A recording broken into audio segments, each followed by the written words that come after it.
Across the world, we slip through fences, climb into shadows, and uncover the beauty in decay. We are the Unseen Network, a community of explorers, documenting what the world left behind.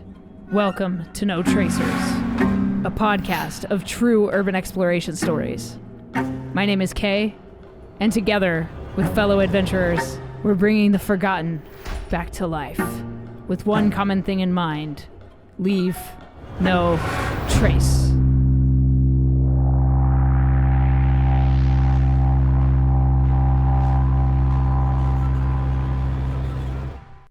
Hello, fellow explorers. How we doing? Welcome back to the No Tracers podcast. I'm super excited for this episode. My guest this week is Jason Lanier. He was the resident photographer for the abandoned Six Flags in New Orleans, otherwise known as Jazzland. I met Jason back in November of 2024 when he was very deep into documenting the beginning stages of the demolition of the park. And he asked me to come down and basically film some behind the scenes for one of his workshops. And then the next day I got to document the park myself with the group, which was, I think there were like 6 of us or 8 of us. So it was very few people in this abandoned park, and we got kind of free reign over it. So we got to document it all day. It was absolutely incredible, and it was just such a special treat to get to see that place in its what was left of its glory, and then, you know, kind of follow along the journey of the demolition through Jason's lens. But yeah, he's going to be telling his story about how he got involved in the park, what first got him interested in documenting this place, how he actually became the resident photographer at the park, how he was able to do these workshops, and what it was like to document the final days of Six Flags when the demolition really started picking up.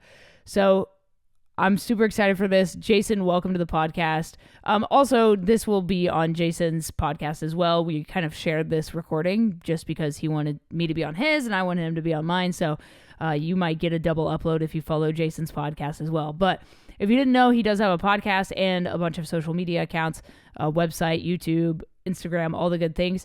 So if you want to follow him, all of his links are down below. But without further ado, let's go ahead and jump into this episode. It is a video podcast. I don't usually do video podcasts because a lot of my guests would like to remain more off screen, off camera, more anonymous, especially with what we do. But this is a special case. So very excited to have Jason on. Let's dive into the show, shall we? We both run podcasts. Yeah. We both go into abandoned places and do crazy stuff. And first off, I'm Jason Lanier. My podcast is Unfiltered Photography with Jason Lanier. You want to introduce yourself?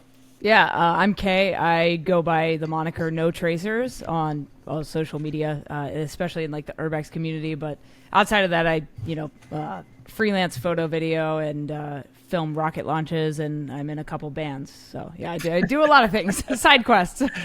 That's what we do, though, right? We as creatives, we're number one. We're usually never happy if we're in one space only. We have to be in a lot of different spaces. So I totally get that. Second piece to it is, I get that. Like, I'm always bouncing around myself. So I love speaking with other people who, when they describe their life in 10 seconds, it's just as crazy as mine. So that's really cool. Yeah. People often ask me like, hey, what do you do for a living? And I'm like, it's probably easier for me to tell you what I don't do. Just the list will be smaller. Yeah, this is true. Or I just answer like, how much time do you have? You know? Yeah. Yeah. Yeah. No, I've had very similar conversations with people, as I'm sure you can imagine. Definitely. So just to set it up and give people a backdrop to this, you asked to do a podcast with me. You asked me to be on your podcast, which I appreciate. And this came about because of me being the official photographer for Six Flags New Orleans and all that stuff. So I don't want to, run roughshod over plans that you had, because to be honest, you asked me to be on your podcast and now we're doing it together, which is really cool. But just what questions you have for me. I'd love to know. I'd love to introduce my audience to you as well, so they can know more about you and all the crazy things that you've done. But I also want to be respectful and I know you had a lot of questions for me about Six Flags. Originally, we wanted to do this in the park. Yeah. But time constraints and everything else didn't make it come out. But I can certainly explain more of what we've done together, what we did together. But I also want to, hand the floor over to you, so to speak, so you can do what you originally intended to do, which was interview me about the park. Sure. Yeah. I mean, I think one of my main questions was obviously like, how did you first even get involved with this? Like, it's known that they've always been pretty like tight about who's allowed in the park and, pretty strict on, if you get caught in the park, what happens, that kind of thing, especially in New Orleans. I mean, like, you hear stories all the time about places like Charity that are like, I just drove past it the other day because I was down there and I was leaving New Orleans and literally drove past. I was like, damn, that building looks sick. And then you see the sign out front. You're like, that's Charity. Okay. And then you turn to the right and you're like, that's why everyone gets caught at the police stations across the street. Like, hello. But yeah, how'd you get involved with with the park in the first place? And what kind of made you want to pursue something like this? Great questions. And I can speak forever, so I'm going to try to keep my words concise because I'm known to be verbose. But long story short, long time ago, 13 years ago, broke into the park and got arrested a couple times doing it. After getting arrested in the park, put out a YouTube video. It goes viral, 1 million views, whatever. And then that got me mentioned in People magazine for like the craziest haunted places to visit, so on and so forth. It got a lot of notoriety, fame, whatever you want to call it, associated with me in the park. Mm-hmm. After that initial visit, I went back 4 or 5 times and broke in again. And I even contacted the city of New Orleans and reached out to them and said, I'd love to be able to do this without having to worry about getting arrested again. And I'll never forget it. They quoted me. They said I'd have to pay for security, but it'd have to be for 30 days. It'd have to be 24-hour security. They quoted me some ridiculous number that was a negative incentive to where it would be like $51,000 once I summed it all up to be able to shoot in the park. And I'm like, this is why the place is bankrupt. And this is also why people break in to go see it. Yeah, exactly, because you guys act so stupid. And so I think my last visit prior to my most recent, time at the park was, 4 or 5 years ago. And then what happened is I was in London and I get a phone call. I get I'm sure you get stuff like I do. People messaging you and, you don't know if it's real or not because, you get lots of stuff. Right. And someone saying, I'm with Tyler Perry Group and we're looking at buying the park and building a movie studio there. And I'm like, yeah, sure. Another one of these. Another one of these. Yeah. And he says, can I speak to you? And it was 3:00 in the morning at the time. And I'm like, and I said, if this is not real, I don't want to waste my time. No, this is real. Anyway, we finally get on the phone. And I said to him, hey, if this is real, send me the money for a shoot. Because what he wanted me to do originally was go in and photograph the executive team of the park for the people who are building the movie studio. He wanted me to photograph them in the park. My job was to photograph them. And he thought it would be really cool if the guy who was famous for getting arrested there was the photographer. And he says, plus you're a really good photographer. Sure. So I said, yeah, and I'm shortening this up. Bottom line is, I said, if it's real, send me the money and then we can talk. I'm tired. He did. He sent me the money. And he says, is that real enough for you? And I said, yeah, that helps make it real. And so, but I did it with a caveat. And here was the important part. I said, look, I would love to do this with you. And he says, wait a minute, I've already sent you the money. I said, yeah, I know, but if that was just my security deposit. That was the retainer. Yeah. Not even a deposit. You're not getting it back. But I said, if we're going to do this, then I have to have access to the park because I know personally I'm not going to be able to go to the park. It's actually going to be more. It's like seeing an ex, right? Like you see an ex that you love. It's better to not see him. 100%. Unless you're getting back together. Yeah. Unless you're getting back together, it's better to not see them because then it just brings up the temptation. And all that stuff. Yeah. So I said, what we're going to do, I said, if you give me access to the park, then I'll do it. And he says, that really? And I said, yeah. Now this is Mr. Elvin Ross, who's the owner of E-Ross Studios. And he's done all the Tyler Perry movies and all this stuff. I don't think he really knew when he said, I don't think he realized what I meant by access when he said access. Now, so I go to the park, and to his credit, he said, all I need is like 1 day of you to shoot me. And 1 day, because most people get out there, it can be hot and muggy and everything else. So I ended up shooting him and his team, and everybody was really cool. And I shot them, I don't know, for 3-4 hours. Mm-hmm. And then I said, I need 3 days after that. He's 3 days. What do you need to park for 3 days? And I said, buddy, I could be here for 3 yeah, for you 3 could years. live here. So he said, okay, I'll give it to you for the 3 days. And I said, but I still need to have access from time to time. And he's like, he looked at me kind of like, okay, but what do I care? Yeah. Well, what that morphed into was, I ended up shooting that because, as you know, right, a lot of the times we break into these places, we do what we do, and then what ends up happening is we can get our urbex shots and our landscape shots, but they're rushed, and it's depending on where security is and what time of day it is. I wanted planned shoots. I wanted model shoots. I wanted to wait for the perfect sunrise or the perfect sunset. I wanted to wait when that fog's rolling in and it's just mystical and magical. I wanted those opportunities. And so after going for those 3 days, I said, all right, bro, I'm going to be back. He's like, all right, cool. Just let me know. And so what ended up transpiring is, over the course of, my initial visit with him and his team was in April of 2023.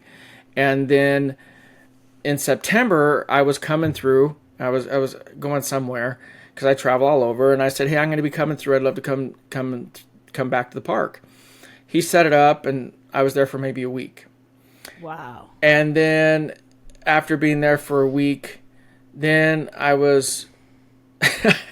I found myself making excuses to be in the area, then it was January of 2024. And I went into the park, and then I actually got some bigger companies involved. I got Fujifilm involved with using their medium format cameras. And I said, I want to come into the park and shoot it with medium format. And so he's like, okay, that's different. I'm down with that. So I came into the park and I shot it for probably 2 weeks. And so, as you can imagine, at this point, I'm getting the park at all different seasons, different times, foliage, winter, summer, all of it. I'm mixing in models. I'm mixing in landscapes. I'm messing with the wildlife, doing all sorts of cool stuff. And then what ended up happening is it was in that January visit that I started screwing around with lights. Because I said to myself, you're getting all this time in the park. What have you not done?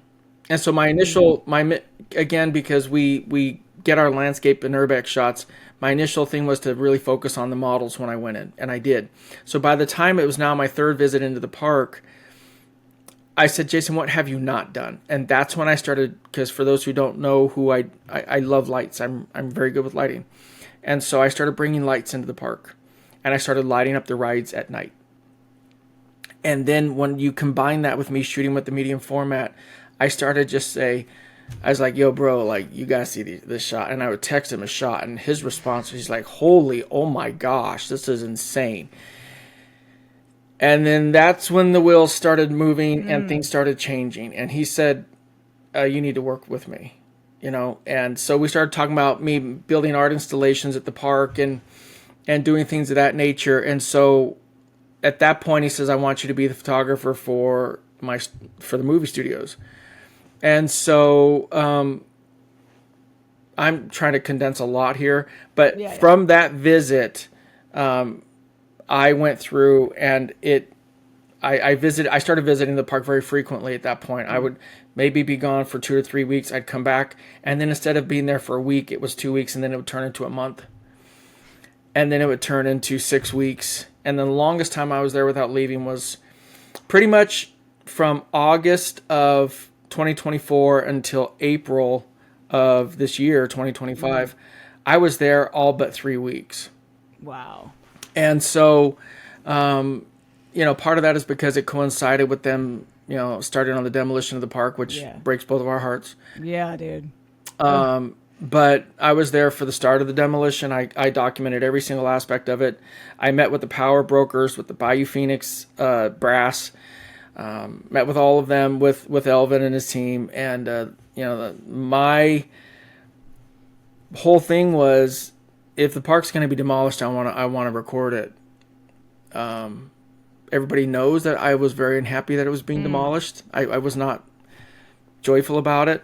Yeah. But I also took that opportunity because due to the fact that they were demolishing the park, I also had carte blanche to go crazy. I mean, I was I was setting off fireworks and smoke bombs and going nuts because what's interesting is as much as we hate seeing these places go, and it's very common that the course of life or course of death of a bando is very unfortunately common, but that is just the way that it goes. But with this specific instance, it's like it gives me the reminder of losing my grandparents, over time, you at least got to be there and say goodbye. You know what I mean? That's really special, and in a way record their last words. You know what I mean? So you got to literally record, document the end and the what was left, and it's super magical what you got to do. It is. And let's be real, people like us don't make sense to some people. 100%.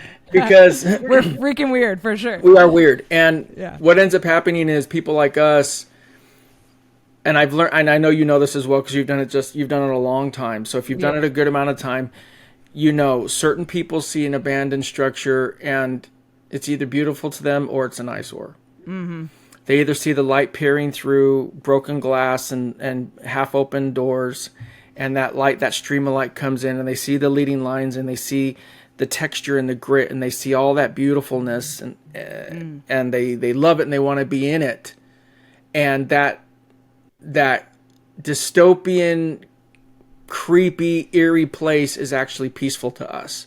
Yeah, it shuts the world out. But to other people, it's scary and it's ugly and it's an eyesore.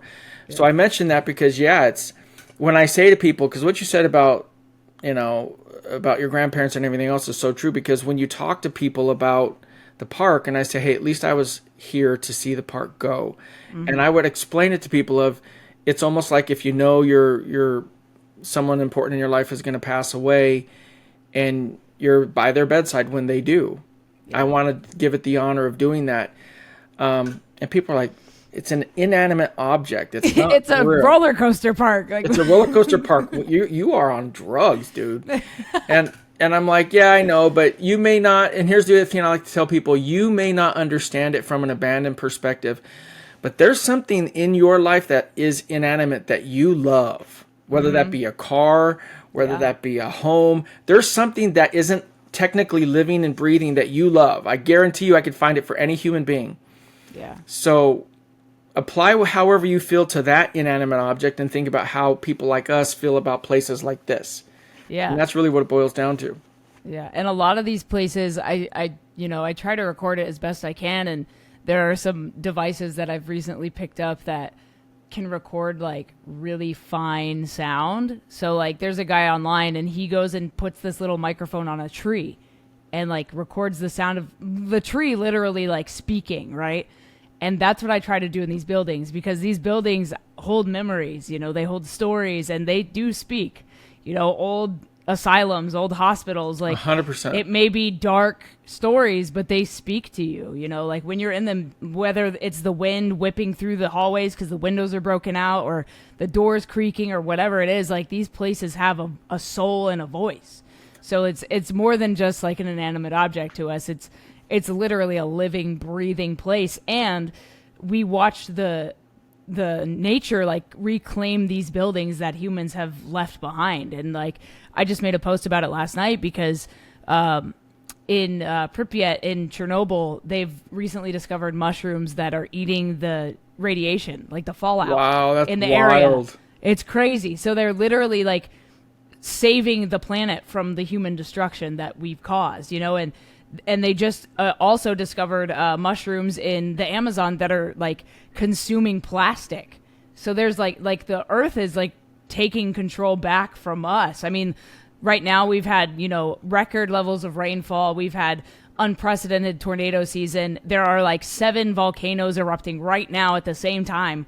Like, Earth is trying to heal itself from the destruction that we've caused to it. And we capture that every day in abandoned buildings. And it's, so to me, like, all of this stuff that's coinciding right now with the Earth is something that I've like documented for years. And so it's not as baffling to me that all this like crazy weather is happening. I'm just like, yeah, the Earth is obviously like, it's like you can push someone so far to a point where they snap on you. Mm-hmm. I think that's what's happening right now with our planet. I think it's just like fed up with our shit. Yeah, and I think that what is so astonishing, and I think the reason why people like, I know I speak for myself, and I'm sure you're the same, and there's a lot of other people out there that are the same. In a world full of artificial intelligence, mm-hmm. and CGI, and everything is fake, and then you watch Jurassic Park and whatever else. Sure. When you go into a place like Six Flags New Orleans and you see that nature's reclaimed it, you see that nature's taken back over, it's and you see it and it's real, it's live, it's astonishing to see that. And just the things that I witnessed in my time there, it's just the many things I could just go on and on and on about. But sure. My time at the park wasn't just about photographing. It was, I remember I took hedge trimmers from home and I went through and hedge trimmed, and you may say, okay, a little bit. No, I'm talking 8-hour days. When I would get the chance to be there for a month, it wasn't just walking around taking pictures, because not all the time, it's not great shots all the time. And I would go through and I would start to carve out and start to try to, when I found out the park was going to be demolished, I wanted the park to be as much as possible brought back to its former glory, was really my thought process. And so from using chainsaws to try to open the park back up, cut down some trees, do things to really try to, this is what the park once was before you guys tear it down and ruin it forever. Yeah. But no, it is fascinating. And I think that, I think that's why so many people are drawn to places like this, is because of the fact that it reminds you of just how transient we can be. And while we do leave a lasting legacy, like we like to think that we do, we're only here for a short blip on the radar. Yeah, exactly. And the things we build will come and go, over time. And, day 2, when I was there in the park with you, we walked in and like, I have it on video. It's so funny. It's just like the sound of a chainsaw in the distance. And I'm like, Jason's just cutting some trees down. It's so funny. And so, yeah, like just for context for our listeners, we met because I was planning to go down and try to get into the park. And I hit up a friend of mine, Nola Dige, who lives down there. And I was like, hey, can you go check out the state of like the park, see if you can find a way in, whatever. Yeah, it's funny because what you're saying is so true, because what we do is almost like, I call it like a bank heist. It's like, we're like scoping out the place out. We gotta scope it. Where do I park? Where do I go? Yeah, right? yeah. If I'm gonna drive down there, like I gotta have a little bit of confidence that I can get in the park. Yeah, right? 100%. Yeah, so I was like, hey, can you go like drive around and see like what's up? And so I'll never forget getting the video from him. I'll send it to you if I have it. He sent me a video of him driving past like the entrance where the security cars are sat, and he sent me the video. He was like, they already moved like tractors or like whatever, like construction demolition equipment into the park. He was like, there's no chance. And I was like, no. And then he sent me a link to like one of your Vimeo videos of you like with a GoPro on your head or whatever. It's like a POV of you guys like starting to like break stuff apart, or I don't know, some demolition stuff. Yeah, it was like, a demolition trailer. Yeah, I was like, I'm just gonna message the guy. Like I'm just gonna ask him, because I didn't know at first that you were like I didn't know your affiliation with the park at all. Sure. I was just like, this guy's helping with the demolition. He's probably our way in, right? Just like, maybe this guy will take some money to like let us in the park. And we had already gone the other route of the city. And like you had said earlier, they were like, oh yeah, it'll be like $5,000 and you got to pay for security and you got to have an escort. I was like, brother, what? For an abandoned place? No like, kidding. What do you mean, dude? Yeah, dude. Like full email. It was like, yep, it's $5,000. You got to have security with you. I was like, what? Like, what do you mean? I'm not doing that. Yeah. So then I shot you a message and you were like, yeah, I'm doing, photography, like, classes in the park. I was like, you're doing what the fuck? How? I was like, tell me the details. I'll be there. Like, let me know. So, right. It was around Thanksgiving last year that I was going down to visit family. My family lives up in Lafayette. So it was just a couple hours drive to New Orleans. And, I was like, okay, I'll see you on this day. And then I remember you messaged me and you were like, hey, I'm doing a nighttime photography thing. If you want to come, like, just come help out, do whatever. Like, you can come to the park and see what it's all about, like, at night when you light up the Ferris wheel and the rides and stuff. And I was like, oh my God. So I was like, I'm literally packing my shit right now. I'm on the way. Yeah. So it was so cool to, having never been there and like not really knowing what to expect, getting to see it like that. I mean, like, you never get to, and I said this in my video and you kind of touched on it earlier, like, when we go into these places, we're typically like speed running because yes. We're just like, we got to get in and out as fast as possible before somebody shows up. Like especially during the daytime. And it's like the anxiety that's always kind of like in the back of your head, like you could get caught at any moment, is very real. But like, we do it in spite of that, in spite of the risks of getting caught, in spite of the risks of potentially getting hurt, running into another person whose intentions we don't know, or like, I've on my podcast, I ask people about like their injury stories and like, what's the craziest thing you've ever experienced? And, the amount of times I've heard stories of, seeing someone fall off a roof or fall down an elevator shaft and die, like it's dangerous what we do, but we still do it in spite of all of these risks because like for the chance to see and experience and document the beauty of decay, if you will. Like that's the best way I can put it. Like it's such a magical thing that people that aren't like us will never understand.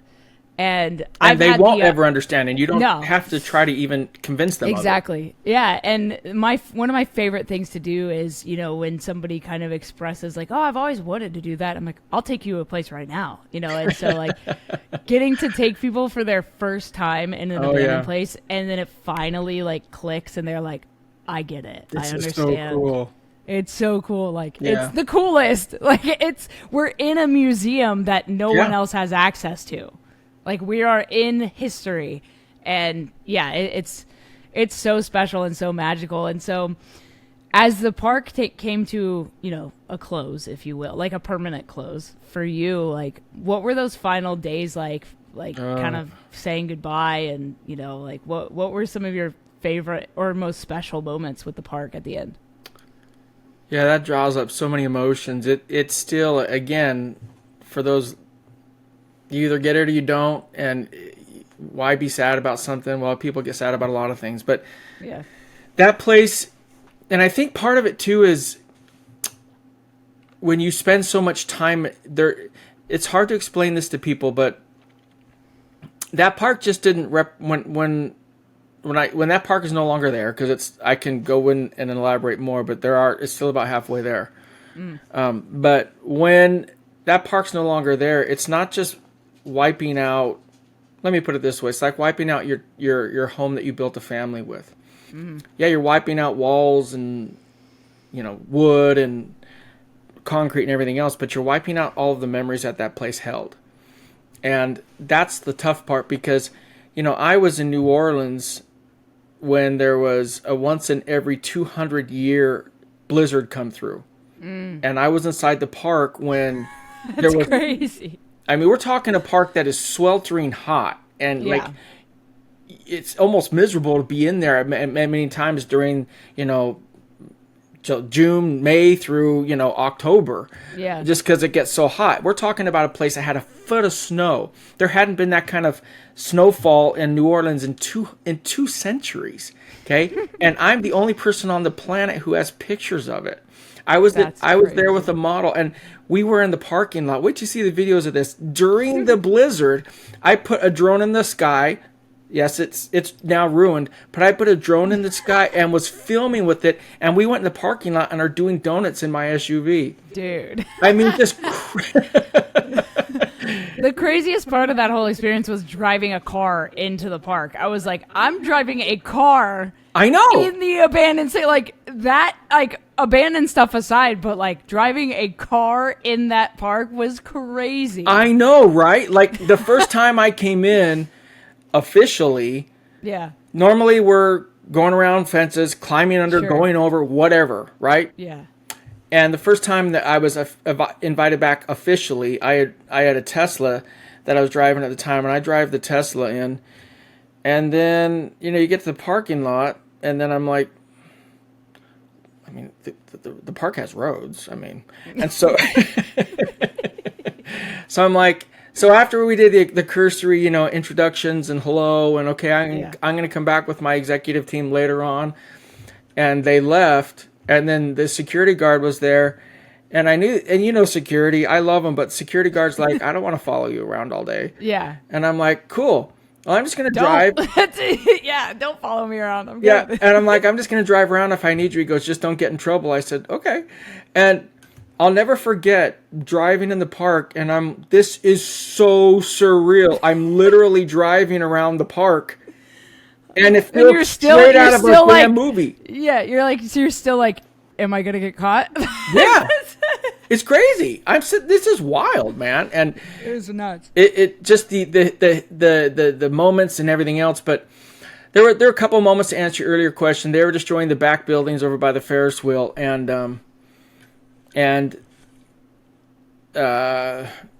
they typically would use one of the excavators to just rip it to shreds, because the buildings didn't take a lot to come down. Right. Now, in some ways, it was funny because the park fought them tooth and nail. Like, wow. That Zephyr fought them. And it was, when you think about something almost having a soul to it, and it being, like, that Zephyr said F you every single step of the way. The Zephyr broke their excavators so many times. And their excavators got stuck in the swamp, and it would cause shutdowns. And, I mean, there were so many things that happened. But in this one instance, I mean, there's so many memories, but the Zephyr, they got stuck because the problem is they would send burners. A guy would go up there with the torch and would cut the steel. And then the idea is that they would cut the steel and then pull it over. Well, what ended up happening is there's wooden tracks on that Zephyr. So the Zephyr would light on fire. Of course. And there's news stories, and I have footage of the Zephyr on fire, and I'm there with the fire department. I mean, it's just so much fun. But there's this part that obviously I have an Indiana Jones kick going on with me. And there was this part where they had cut two of the steel sections and they had pulled them off, but the track was still hanging. And the track was on fire, and I'm like, this is like Temple of Doom. Like, it's like the track is suspended, and I'm like, this is so damn cool. Oh, God. And those are the moments where it's like, it sucks to see this, but I'm the only person on the planet who has seen this and recording it. And how special is that? There was this other time when that was really, there's so many times that you have to hold back, you have to compartmentalize and hold back your feelings so you can document something. And it's almost like when I do my photojournalism work, because for real, sometimes when I'm documenting, like I'm in Ethiopia and I'm documenting hunger and starvation and dogs. I was in Ethiopia in Addis Ababa, and I was in a dump and there was a dog dying in the water. I love dogs, and so many times when people say you have to get involved, I'm like, that's like being a nature photographer and you stop a lion on the hunt. Now, if a human being, or if somebody's getting abused, or yes, you have to intervene. But the point is, like, it's hard because you have to separate how you feel about something and do your job, because you have to remind yourself, if I don't document this and if I get so swept up in my emotions, then nobody will ever see this and nobody will ever feel this. Yeah. And so the demo guy was ripping apart these buildings, and I'm standing there, and I'll have 4 cameras set up. I'll have the drone in the sky. I'll have my, you know me, I've got, I always got to have everything covered. 360 cameras, GoPros, phones, regular cameras, all of it. But I just remember this one time because he was pulling these buildings apart and just throwing stuff everywhere, and a huge teddy bear came flying out. Wow. And you've been there, right? Yeah, dude. Like, you go through these places and you're like, yeah, there's certain sections in the warehouse in the way back where you can still find some memorabilia, but like the main buildings and stuff, there's nothing in there. And all of a sudden he's yanking out this stuff, and this teddy bear comes flying out, and I was like, wow. And it flew and hit the ground. And so I set myself up filming from the ground, shooting up at the teddy bear with the Ferris wheel as a backdrop. And it's such an artistic way to show that they're destroying something that people love. Yeah, that brought a lot of people joy. And at the same time, and I have this on video, I'm filming as he's destroying this building, these raccoons come flying out of the building. One comes flying out, does a nosedive, does like a double stunt person roll, and runs right past me. And I'm like, this is crazy. Like, this is the reality of what goes on at the park. Yeah. Because there's so much wildlife, there's so much going on. Right. And I think that, like, when I release at some point in time the documentary of the demolition of the park, and one of the questions may be, well, why haven't you done anything with it yet? Because we're in a stalemate right now. Yeah. The park is still in a quote-unquote demolition hiatus. Yeah. Which is why I left in April, because there's nothing going on. Yeah. And I can get into that in a little bit if you want. But the point is, it's like, there's so many different memories. I remember my last day. This is fun. My last day, because I could go back right now. That's not the issue. It's how long am I not going to be making money? Yeah, exactly. Because nobody's paying you to like be there. No. Unless you do like a photography class. But like with the park halfway gone, like who's gonna want to go do that? And except for like me, obviously. Yeah, but that was the rub, is because I asked to do workshops for the longest time, which would help facilitate the financing of me covering it. But then the problem is they wouldn't let me start doing, for just crazy and not very good reasons, they wouldn't let me start doing workshops until the demolition started. I think in their minds, they're like, okay, now that it's going to be destroyed, now we'll allow the workshops. And I'm like, yeah, but now you're diminishing the value of why somebody would even come. I mean, that's so weird. So once it got out that the demolition had, when you take down major things like the Zephyr. Yeah, the Zeph, like. I mean, you take down the Mega Zeph, and it's, you take out the bumper cars, and you take out the games building, and you take out these things. There's people still want to see it, but not like before. Yeah. Because there are no steel roller coasters remaining at the park, because steel is how the demolition company made their money. Correct. They take all that stuff first. Because they recycle it out, and that's how they get paid. They pay themselves because they're not getting paid to do it otherwise. Right. So that was the problem. And so as I was documenting it and doing the demolition, it was very much a situation of diminishing returns, because I couldn't make any more money, because when I first started doing the workshops, I would get good signups, but then as the park was getting destroyed, people were like, well, do I really want to come? And so out of the time that I was at the park full time for those 8 months from August to April, I mean, I probably made money 2 of those months. So 6 of those months, I was just going off my savings. So it reached a point in April where I spoke to the movie studio guys, I spoke to the Bayou Phoenix guys, and I spoke to the demolition guys, and I'm like, what is going on?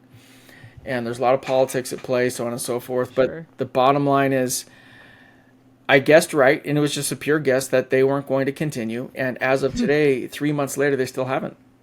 And so that's why I left. But my last day my last day before I left, because I live in LA. So my last day so it was like an expense to be there every day.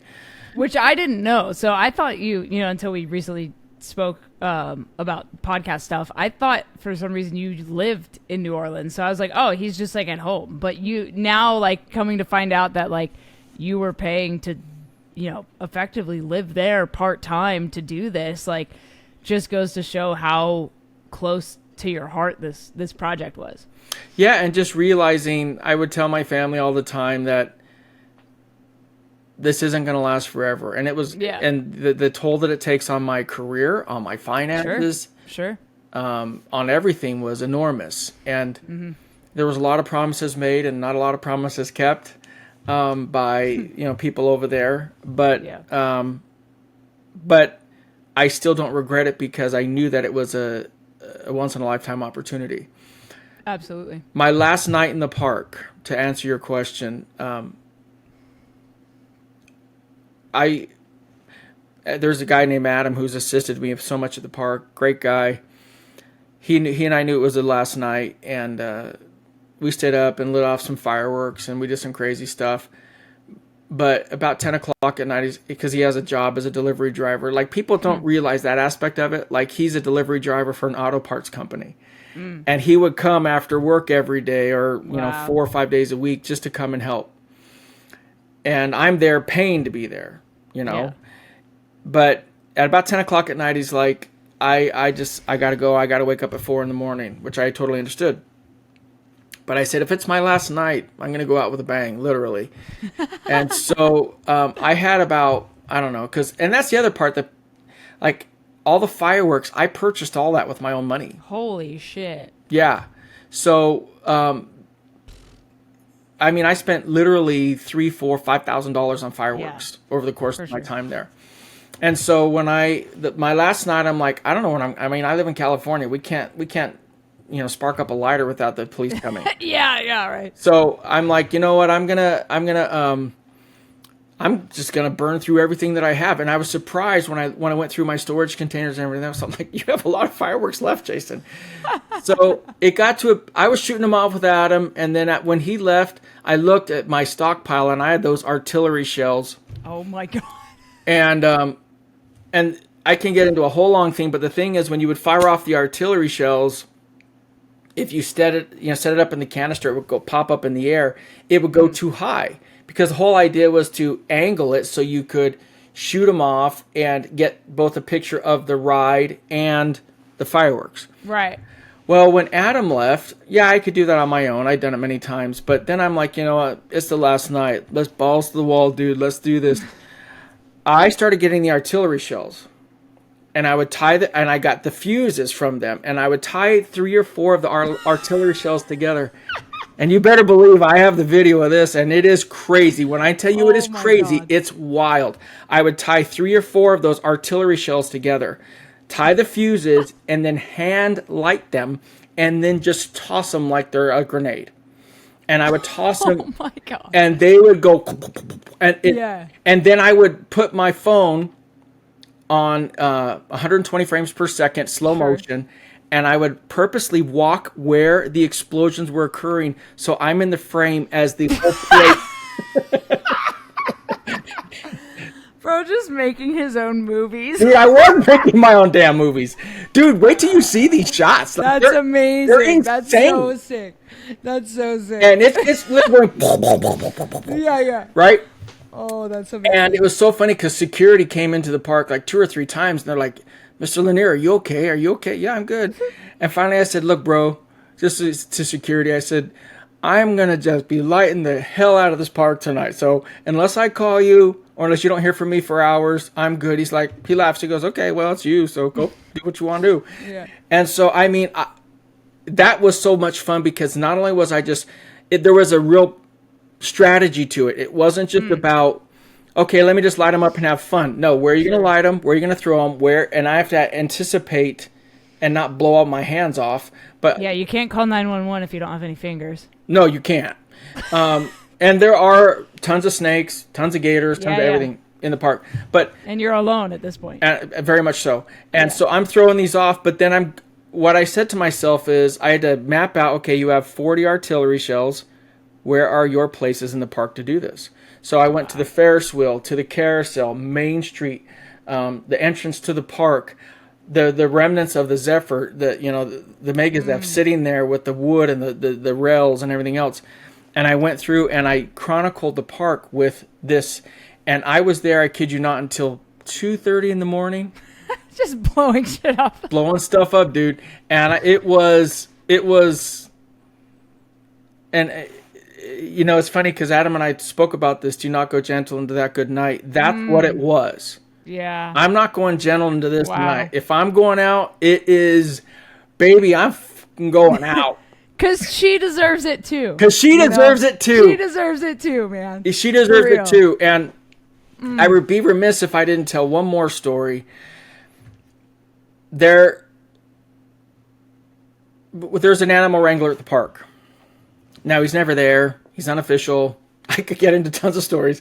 But a long time ago, he showed me pictures. He says, did you know that the park lights up? Like the movie studios will come in here and they'll hook the lights up.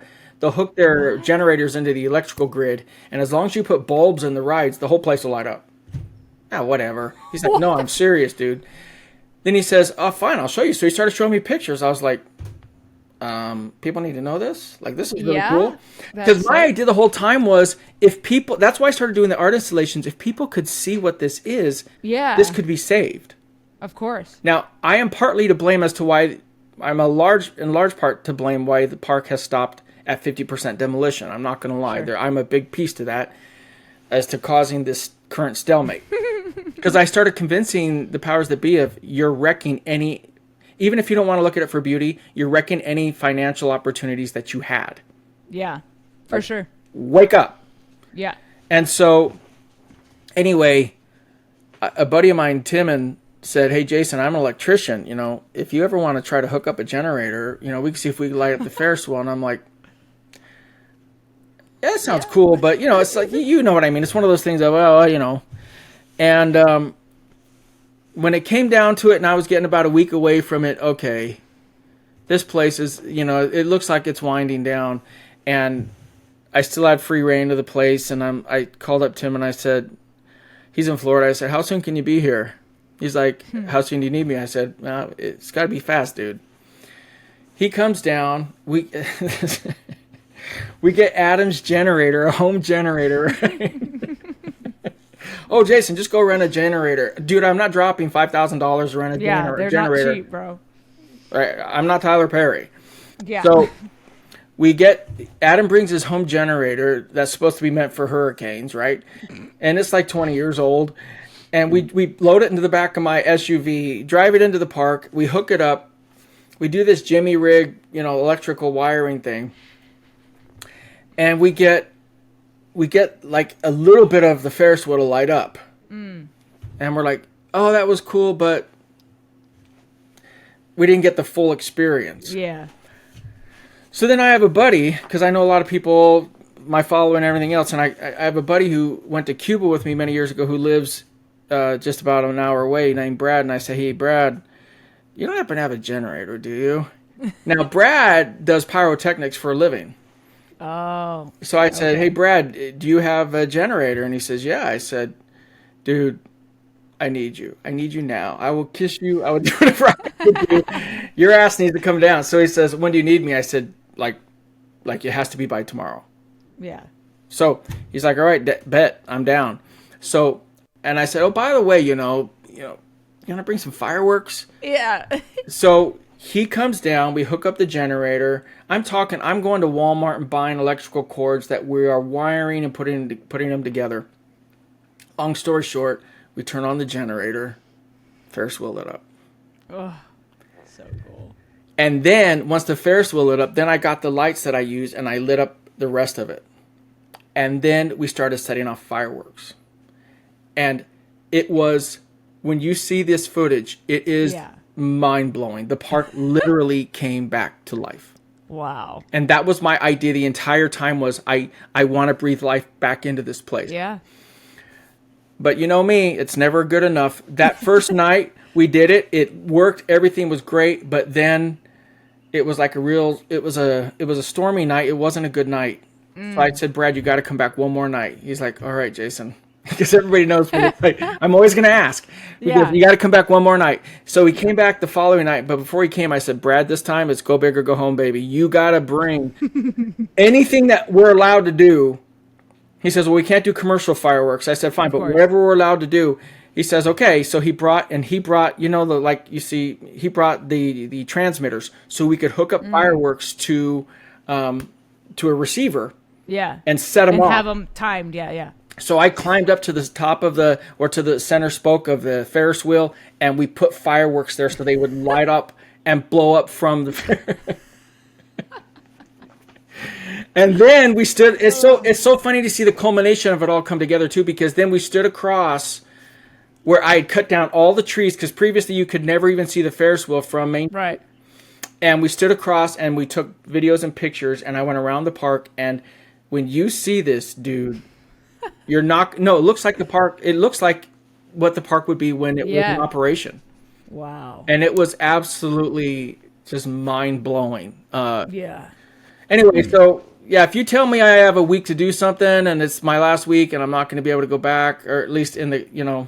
Yeah, Because even if I went back today, it's all, half of it's gone and it's pretty much cleaned up. Yeah. So it's got that gentrified look to it.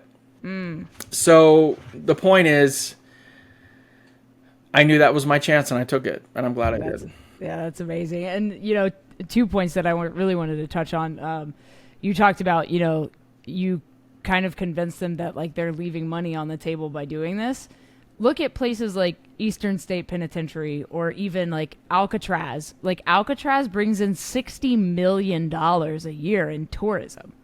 Like, I know. Six Flags New Orleans is a museum. I know. You know, it really is. I mean, in walking around there, I was like, why are they getting rid of this place? Dude, like, I can't tell you how many times I spoke to them and I said, people will pay. People like me will pay to come and shoot here. Yeah. We will have good money. Yeah. And now that, you know, you've kind of, for lack of a better term, popularized doing like classes in these abandoned places, I've been seeing them pop up all over the place. Yep. New England area, like, people are, you know, renting out places and people are paying to go photograph old theaters, and like, it's becoming more commonplace. And, you know, I've set it up for years on my podcast. Like, one day I would like to open like a traveling urbex museum. Yeah. Where people can bring their artifacts, for lack of a better term, from the abandoned places in their area and like showcase them from the places that are gone. Because whether, like, no matter how like holier than thou people think they are in this community, like, we've all taken shit. Like, we've all taken a trophy. Oh yeah, from absolutely. A place. People like, lie, but yeah, give me a break. Yeah, like, shut up. Like, you made a master key to a hospital. Like, you've done. Hello, you're not better than anybody else. We're all weirdos, and we all want like the trophy from the place. We've all done it. Not just that, but truly, like, when, like, somebody like me, and I'm sure you've seen it too, but I've seen probably, I mean, in the world, Six Flags is up there with Chernobyl. Like, it was like that three big. on the list. Yeah, it was like Chernobyl, the Baikonur space shuttle, Six Flags. Like, that was the freaking list. Yeah, and so nobody else has documented the demolition of one of those places like I have. I'm the only person on the planet who's done that, which I'm super grateful. The point I'm getting to is, when you watch the demolition and you watch these things that you or I would be like, oh, I would love to take that. And then you watch it get scooped up by and it's gone. And they just throw it in trash. You're like, I mean, well, if you're just going to throw it away, I mean, give me a break. If you're going to, because one of my roles when I was doing stuff with the movie studio was to archive, and I started taking things that said this, and they have storage containers on property, and I would take those items and put them in the storage container so they could be in a museum. And I was very honest about that, and putting everything that I could find that would be of value to future generations into that studio. But you're 100% right. Like, when you see the way that they just trash the stuff, and you're like, well, I mean, if you're just going to trash it, then I'm going to take it. Yeah, and I mean, it's, to your point, like, this place is going to be gone, and like, I would like to share this memory with somebody else in the future. And I mean, you were kind enough to bring us into the warehouse with the memorabilia, and we just walked around there for like an hour. Like, they have ponchos that are still in the plastic. I know. Like, unopened. And you're just like, what? Yeah, like, your mind's exploding. Money selling that shit. Like, what are they doing? Like, all the Fright Fest cups and the beanies and the security outfits. And, like, it was crazy seeing, like, in the sweatshirts with the Six Flags logo that, like, is so gone and decayed. But I was like, I'm definitely going to take some. Yep. Like, that's crazy. Because, like you said, they're just going to scoop it up with an excavator and put it in a dumpster. Like, it's wild. And seeing all the signage that was in the park, you know, that literally said, like, New Orleans Six Flags, like, Jazzland, like, that, like, if that stuff isn't preserved, it will be gone forever. It will be gone forever. And the other thing I wanted to bring up is, you were talking about, you know, your photojournalism, and I've done a fair bit of that as well, and having to kind of almost shut your human brain off to document what's going on. I mean, as journalists, we document people's best moments and their worst moments. Mm-hmm. And that's the same with these places, you know, like, we're there for the beauty, but we're also there for the death of these places. And when you brought that up earlier and you were talking about, you know, going to Ethiopia and places like that to document, like, human suffering, you know, it and how if you don't separate yourself from what you're documenting, you will not be able to spread the awareness about those situations. Absolutely. And about these places. It reminded me of there was that photographer Kevin Carter. He went and photographed the starvation over in Africa, in, like, I think East Africa. I can't remember the exact place, but there's this, like, super famous photo called The Vulture and the Girl. And it's just this little girl, and she's, like, curled up in a ball on the ground, like, literally dying of starvation. And there's a vulture in the background stalking her, waiting to literally eat her. And he took this photo. Gnarly, it's gnarly, dude. And he took this photo, and it ended up getting put in, like, the New York Times, and went, obviously, like, super mega viral for the time it was taken. And it affected him so much that he ended up killing himself because he couldn't separate from what he was doing and spreading the awareness.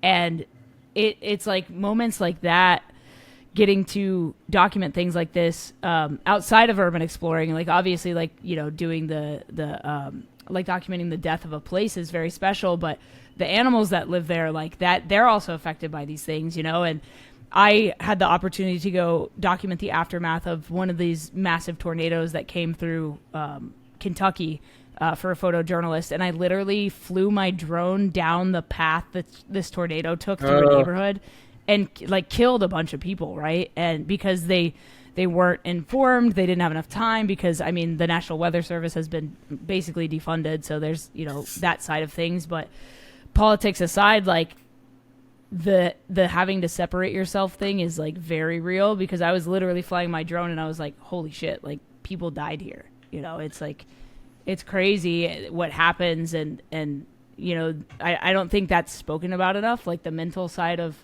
documenting things. And I know that's totally, like, off topic of, like, urban exploring, but I still think it's kind of important to touch on, especially when you are documenting, like, the death of a place. No, it is, but it isn't, because you do have to, you know, we all like to think that we're very special, right? Sure. Until we get in our own heads and we hate ourselves, right? Sure. Fair. That's the life of an artist. Yeah, indeed. Or just a human being, to be real. But I truly believe that it's a solemn you know, if you look at photography from a history perspective, we are the gatekeepers of history. We're the ones who tell the stories that get forgotten if they're never told. For sure. And if you think back to any sort of big event, tragic or triumphant throughout the history of mankind, humankind, if there wasn't a photographer there, that event is a good old thing. Like, if a tree falls in the forest but nobody hears it, did it really happen? You know, and it's true.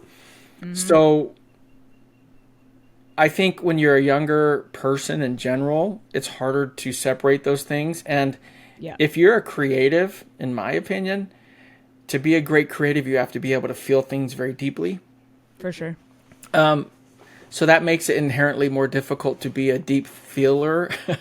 Yeah. but at the same time be able to compartmentalize it, and you learn to separate those things. Like I did a documentary on the migrant trek, and I allowed myself to be trafficked, and I was holy shit. Yeah, and I went from like straight up trafficked. I went from I flew down to Ecuador, and then I was with an Ecuadorian family that I'm very close with, and we went from Ecuador to Panama, Costa Rica, Nicaragua, Honduras, Guatemala, Mexico. Dude. About 3.5 weeks. So I'm with the cartels, the coyotes, going through everything, walking the migrant path. I took no shortcuts. They thought the cartel thought I was DEA. Well, yeah, sure. Yeah. look at you. Yeah, look at me, right? Who the F is this guy? But the point, I did live the misery of that experience. Yeah. And when you're on those buses and those people are laying there, and there's just this mass of human flesh with a soul inside of it that is crumpled up. There's a point in the video that I said the way that we traffic human beings is just, it's inhumane. But it's other human beings that are trafficking them. Yeah, that's part of the biggest problem. Yep. So without getting too far off the topic, when I am in those environments, and you're watching that suffering, you do have to separate it, and it's hard, but you have to tell yourself, if I don't record this, then it's just some tall tale that I'm telling someone. And no one's going to know. No one's going to know. Yeah. And that's where you have to, that's that place you have to find in your head of, this may be difficult. Sometimes, I'm sure you've experienced this, but sometimes I'm filming things and it's uncomfortable. You're like, I don't want to be filming right now. Yeah. It's uncomfortable for me to do this. For sure. You know what I mean? But it's you also carry, as a journalist, you carry the responsibility of telling that story. You know, my first documentary was about my neighbor's dog, who he rescued from a dog fighting ring, like an illegal dog fighting ring, obviously, in the Middle East where I grew up. You know, like he rescued this dog, and I was like, hey, can I like make a documentary about this? And my school at the time was like, you can't put this online until you leave the country because they will arrest you for exposing this. Like it's, but I was like, somebody's got in Dubai. Oh, okay. So I spent time in the UAE when I was a teenager and studied film in Dubai, and and they don't want you to expose that humans cause suffering everywhere, and we have since the beginning of time caused suffering to others. I mean, forever. But so now that the park is in like a stalemate, with demolition, like what are you working on now? Like what's your current kind of like focus?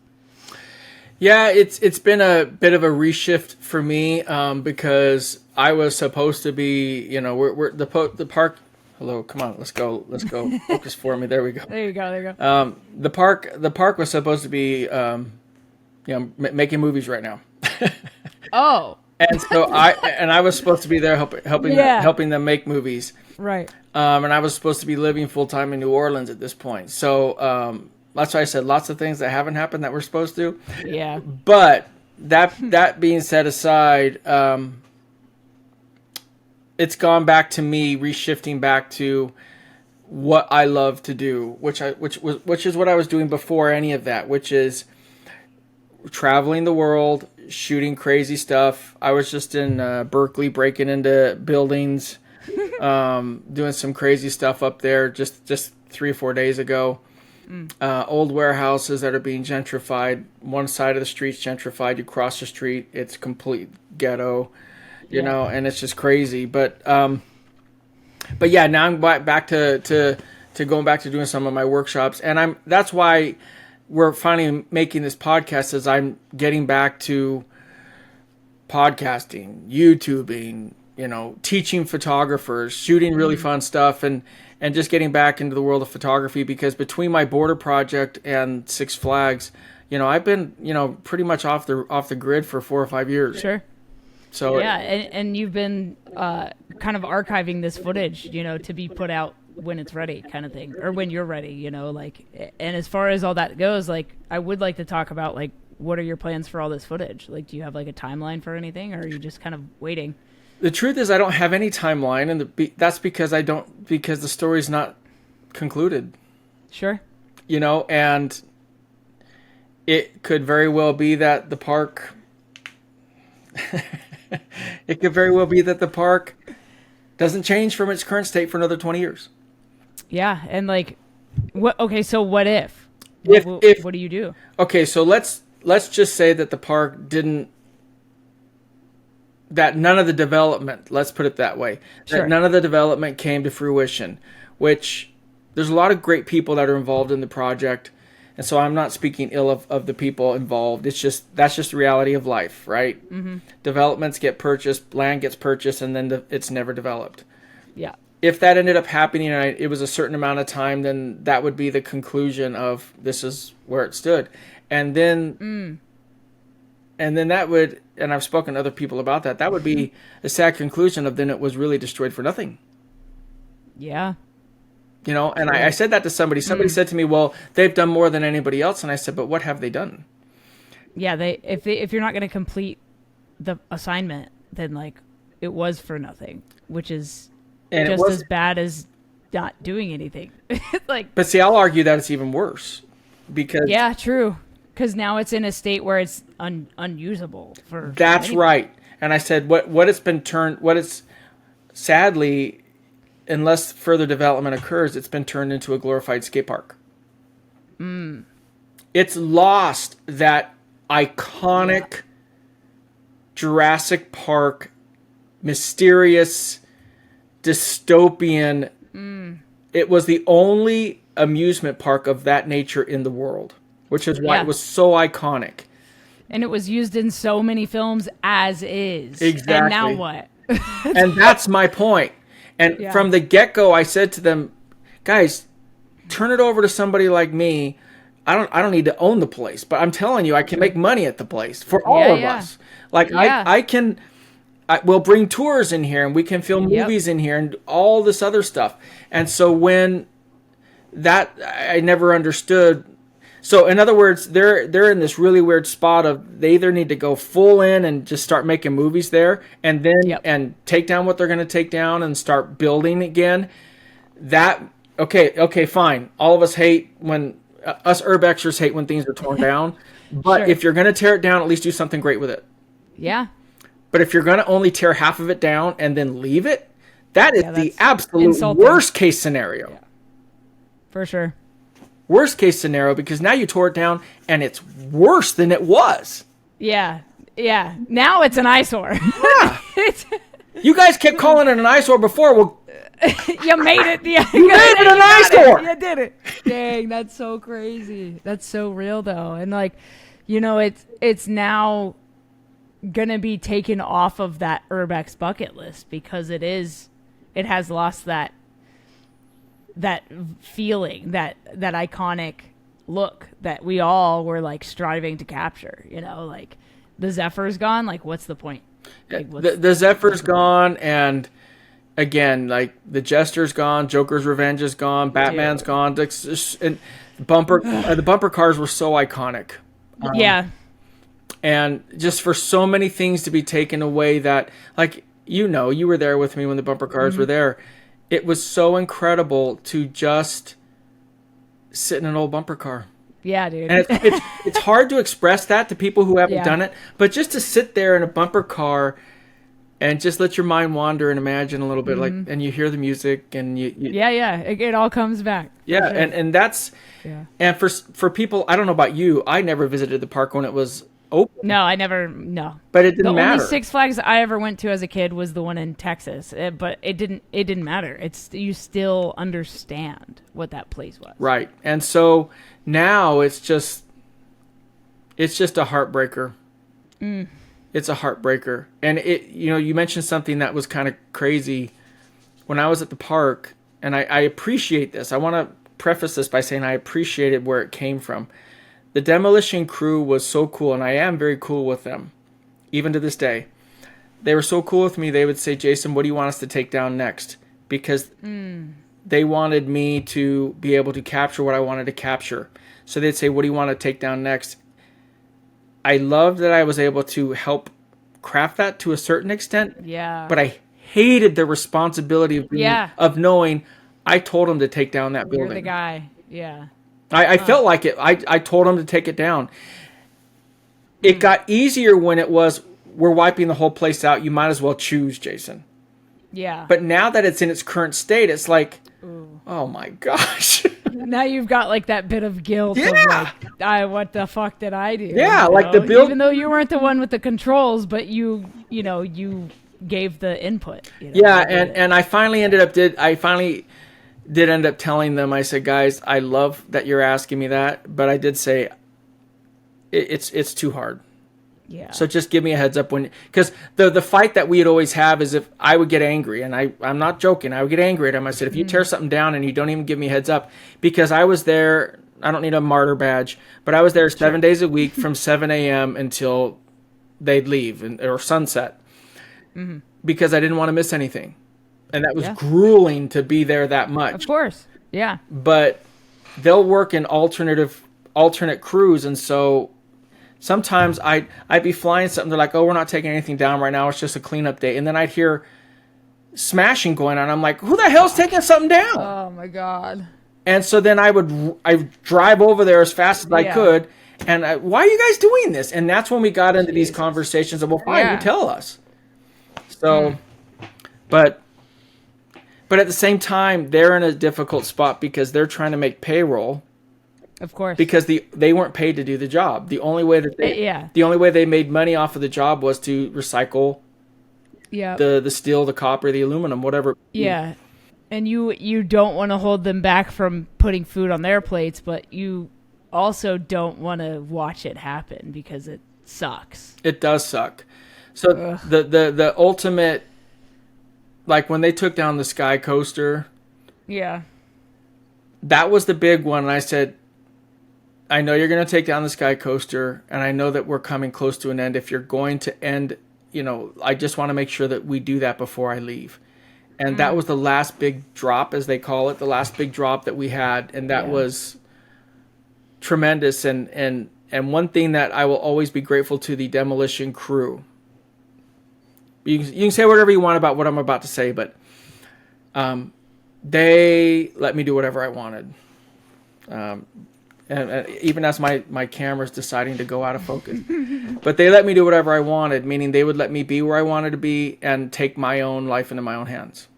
Wow. Now, whether people think that that's appropriate or not, we had an agreement. So, in other words, I was able to get footage and do things. I mean, I was inside of buildings as they were being destroyed and filming them from the inside. And people would say, you're stupid, it's not worth it. You know what? All of us that make decisions in our lives, and we have to live with those decisions, and clearly I'm still living, so I did something right. But no, the footage of that stuff dropping, and it's phenomenal. I'm really proud of it. So I do hope at some point, I'm under no legal problems to where, I mean, I could release all of it tomorrow. That's not my issue. My issue is the story hasn't been finished. Yeah. So that's fair.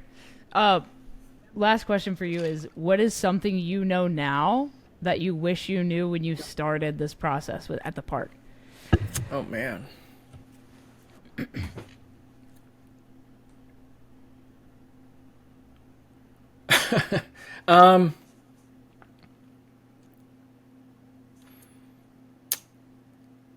I would have...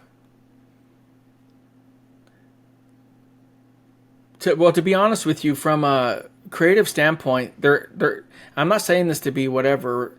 I really did make a very calculated approach. I took a very calculated approach to the park. I did tons of model shoots. I did tons of drone photography, drone videography. I really got into time lapses towards the end because, in my opinion, time lapses help to tell the story of a park better than almost anything. Yeah. Because a time lapse, you can... I remember standing next to Adam, and he says, man, you're really into these time lapses right now. And I said, yeah, I'm into them because it's the one way for me to revisit the park and to feel what I felt in that moment, because you're watching time elapse versus just, okay, it's a video clip, but it's slow, and none of us have the patience to watch that. And it's a picture, and that's really cool, but a time lapse, you get both. Yeah. So the other thing that I did is I did 360 photography, but I went through... And you may not know this, but for those listening, I knew the park was going to get, when I knew it was going to get demolished, I went through with a 360 camera like you would for a real estate tour. Sure. And I went through and I mapped the entire park. So future generations. So we can have a virtual tour. So future generations. Wow. I mean, and when I tell you I virtual toured it, the entire park. It took me about 3 weeks. I'm talking going into every building, and I did it from the air with my drone, and I did it down below with my 360 cameras. So even though the park is gone, sitting on my hard drives is the entire park that you can walk. Now tell me that's not freaking cool, man. On behalf of the entire urban exploration community, both past, present, and future, thank you for doing that. Isn't that freaking cool? That's incredible. I'm talking. That's incredible. I would go. Wow. I would do, but see, that was the really cool thing is I would do everything from an urbexer standpoint. Like I'd go even into the bathrooms and go to there. Yeah, I want to see it all. I want to see it all, right? So I did that, and I'm really, really. Those are the things that I'm like, oh my gosh. So what I'm getting at is I really had the time and the presence of mind, because when I would go back on another visit, I would literally say, what have you not done, Jason? So I'm glad that I did that. To answer your question, though, I think I would have, if I had known, and I still would have signed up for what I did. I just would have handled my logistics much better. If I had known that things weren't going to pan out financially from the other entities involved, I would have rented an apartment. Yeah.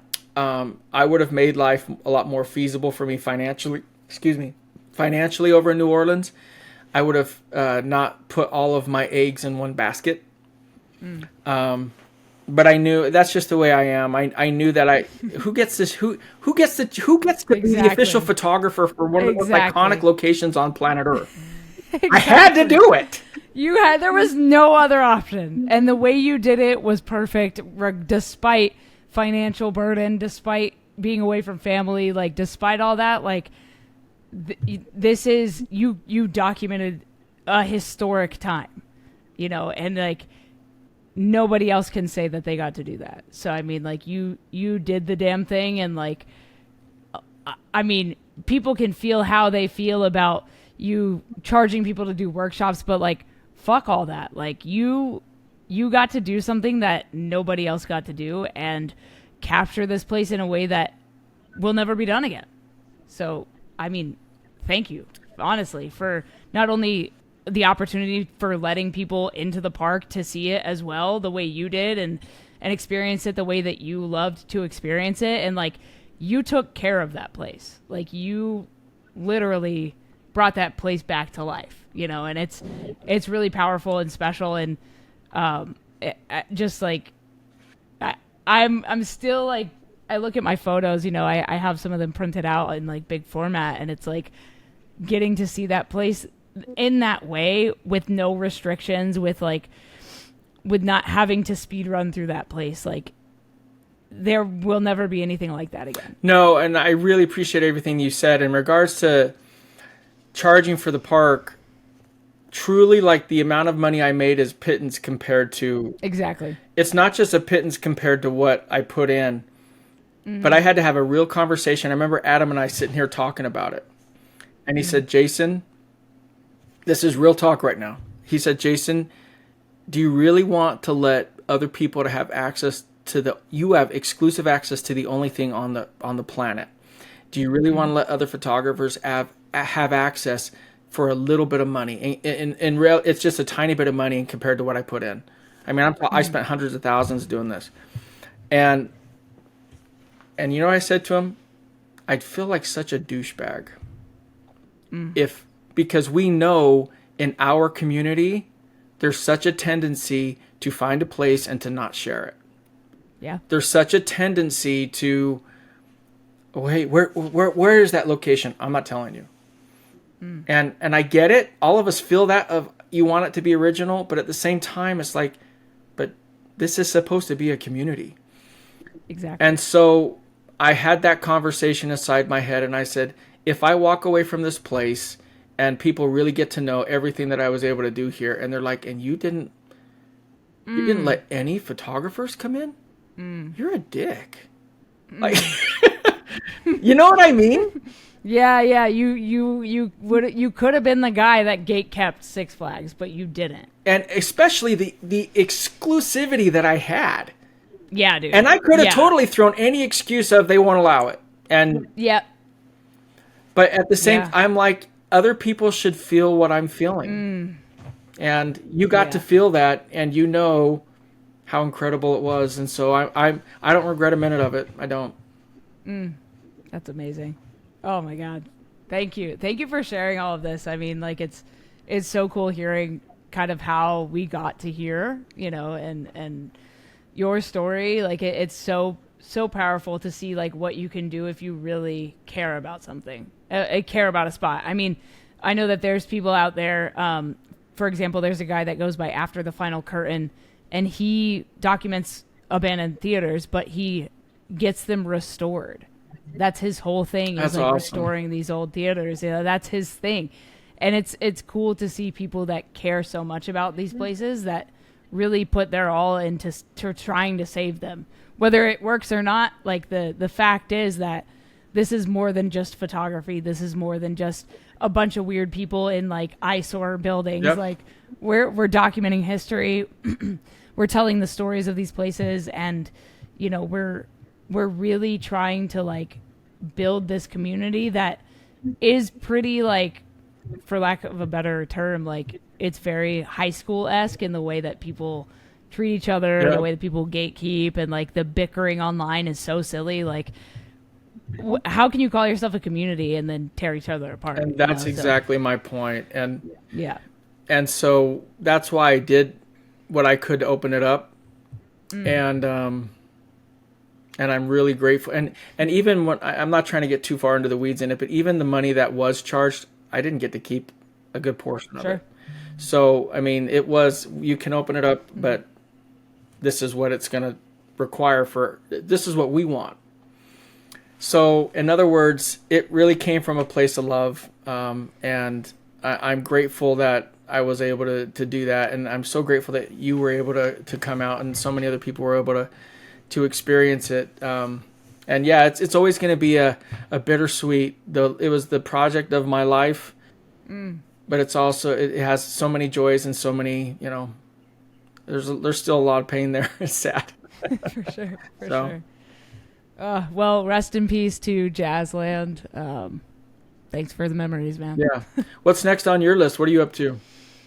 Well, geez. For people listening, I just got asked to join one of my favorite bands that I listened to as a teenager called the Red Jumpsuit Apparatus. I will be screaming for the band. Yeah, that's awesome. I know my reaction isn't like, wow, simply because you told me this like a week ago, but that's amazing. Yeah. Congratulations. No, if you had told teenage me back in 2006 when I saw them play for the first time on their first tour in a college cafeteria that one day I would be in that band, I would have laughed at you, and then I would have done everything to get to this moment. Right. You know? Right. So it's crazy. So that's like kind of the next like big endeavor.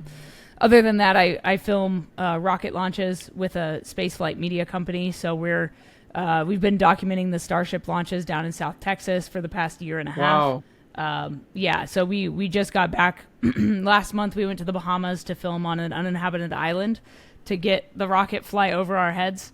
Wow. Nobody's ever shot it from there. So I like led logistics for the whole operation to get us down to the Bahamas. How do you get a gig like that? That's pretty cool. How did you get a gig like that? Honestly, like last January 2024, I replied to a job listing that said the username was the Space Nerd, and the job listing was looking for a space enthusiast to make some documentaries. I was like, yeah, let's do it. Like, I would love to do that. Here we are a year and a half later. We've, you know, been documenting not only NASA, but also SpaceX. And now we're pushing really hard to get into like the educational space. So we've had companies reach out to us about, you know, doing some stuff that I can't yet speak about because we're still like in the works, but trying to get into like the educational space. Our whole mission is to like inspire the next generation to get into space flight. Or just be interested in the cosmos, really. So that's consumed a lot of my time and energy. So between music and that, and I freelance, so I travel a lot, doing photo, video work, drone work as well. So that's kind of just what I do all the time. And the cool thing about getting to tour with a band that is going to be traveling across the world a lot is that I'll get to go to some places that have some cool abandoned spots. So 100%. I'll get to do some cool stuff along the way. And a big thing that I do for my like urbex content is not only like still photography and video, but I try to do like a series when I go to a place. So I'll do like a POV walkthrough with photos, and then I'll do like a cinematic style. So I did that for Six Flags. I did like my favorite video out of that series was my cinematic farewell to Six Flags, and it's just like cinematic footage with voiceover, and like because I got to spend time in the park and not had to like speed run it, I was able to capture it the way I wanted to, in slow-mo, and like really take the time to set up shots and framing and all that stuff. And so yeah, I'm excited to be able to travel to some places I haven't really been before. Like we're working on some like Southeast Asia stuff, and I've only been to like in that region, I've only been to Thailand and Cambodia. So like I haven't been to Japan yet. I haven't been to China. That's I haven't awesome. been to like some of these other places that have some really iconic places. And within like my space flight stuff, there's also the opportunity to go to other launch facilities. So like, Russia and Japan and New Zealand has a launch pad. So, I mean, there's like a lot of stuff we have in the works there. Wow, that's dope. That's really cool stuff. Yeah, man. So that's kind of what I spend my days doing, is trying to find the next big crazy opportunity that I can go document, Yeah, that's kind of what we do. We're creative nomads. We chase it. Yeah, we do. Whatever it is, we chase it. Well, if you ever want to do something fun together, let me know. I would love for our paths to cross again from either from a rocket launch or a red suit jump apparatus. Yeah, we'll be out there. Red jumpsuit apparatus. It's all the same. People are like, "What does the band name mean?" And Ronnie, the singer, will always be like, "It means nothing. We just needed a name, and that's what popped out." That works. Like, all right, we should probably make something up, but that works. But yeah, I'll be out your way for a couple weeks here at the end of July. So yeah, and try to link up if you're around. I'm here when you're here, yeah, we definitely got to get together, do some fun content.